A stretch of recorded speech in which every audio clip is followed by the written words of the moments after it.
এখন আমি আপনাদের সাথে শেয়ার করছি পাকা আমের জুসের রেসিপি।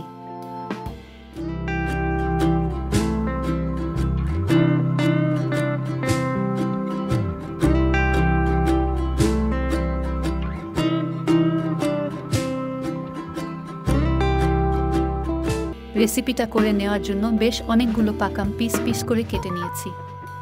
আমগুলো ব্লেন্ডারের জারি দিয়ে দেওয়ার পরে অল্প পরিমাণে দিয়ে দিচ্ছি জল। কোনো প্রকার জুস করতে গেলে কিন্তু সবটা জল একসাথে দিতে হয় না, এতে ফলগুলো খুব ভালো করে ব্লেন্ডার হয় না। এর জন্য অল্প পরিমাণে জল দিয়ে আমগুলো আগে খুব ভালো করে ব্লেন্ডার করে নিচ্ছি। অল্প পরিমাণে জল দিয়ে ফলগুলো খুব ভালো করে ব্লেন্ডার করে নেওয়ার পর নিজের প্রয়োজন অনুসারে দিয়ে দিচ্ছি জল। টেস্ট অনুযায়ী দিয়ে দিচ্ছি চিনি।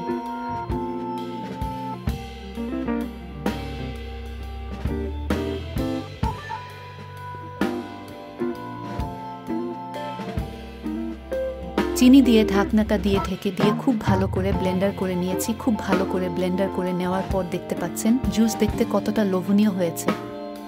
জুসটা কমপ্লিট হয়ে গেলে সার্ভ করার জন্য দিয়ে দিচ্ছি।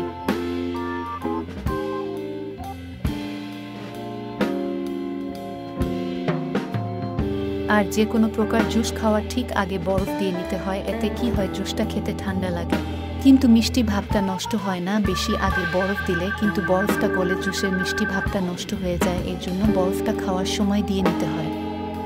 রেসিপিটা আপনাদের সাথে শেয়ার করলাম, কেমন লেগেছে অবশ্যই কমেন্টস করে জানিয়ে দিবেন। আমাদের চ্যানেলের ভিডিওগুলো দেখে ভালো লাগলে অবশ্যই সাবস্ক্রাইব করে আমার চ্যানেলের সাথেই থাকবেন।